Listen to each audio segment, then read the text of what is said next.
Magandang hapon mga ka-happy hour. Narito ang mga balita para sa MBC TV Network News Update 3 PM edition.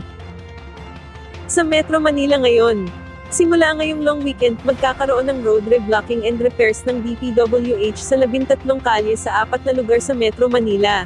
Pasadong alas 11 ng gabi noong Huwebes, inaabiso ng Metropolitan Manila Development Authority o MMDA na matatagal hanggang sa araw ng Martes, August 27, sa ganap na alas 5 ng umaga.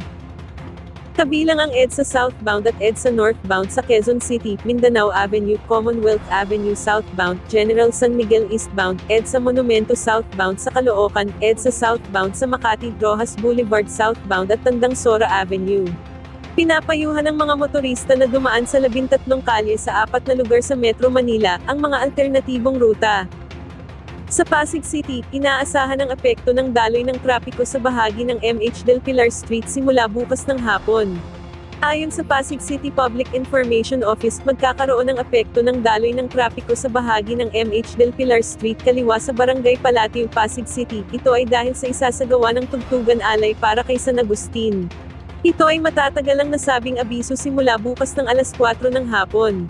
Samantala, idineklara ang normal operations ng MMDA Pasig River Ferry Service ang mga sumusunod na istasyon sa Pinagbuhatan, Kalawaan, San Joaquin, Maybunga, Guadalupe, Kulot, Lambingan, Santa Ana PUP, Quintatloten, at Escolta na matatagal ang operasyon simula sa Lunes, National Heroes Day.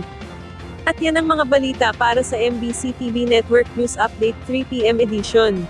Abangan ang mga susunod na balitaan mamaya para sa 4 PM edition.